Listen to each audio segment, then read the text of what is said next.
ছেলে কম নিলে সংসার সুখী হবে, এটা ভুল সিদ্ধান্ত।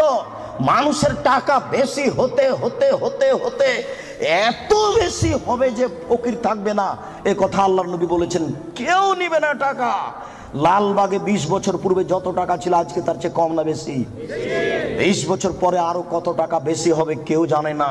আল্লাহর নবী বলেছেন একটা গাভীর দুধ খাবে একটা গ্রাম, আর একটা ডালিম খাবে একটা বংশ। 15 বছর পূর্বে একটা গাভীর দুধ হতো হাফ কেজি থেকে 3 কেজি, এখন একটা গাভীর দুধ হয় 3 কেজি থেকে 40 কেজি। 15 বছর পূর্বে একটা ডালিম ছিল বাজারে 1 ছটাক, এখন একটা ডালিম বাজারে 1 কেজি।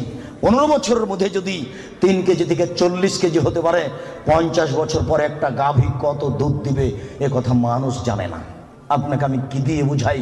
আল্লাহ নবী বলেছেন এটা গাভীর দুধ খাবে একটা গ্রাম, একটা গ্রামে 50,000 মানুষ থাকতে পারে, 1 লক্ষ 1 কোটি মানুষ থাকতে পারে।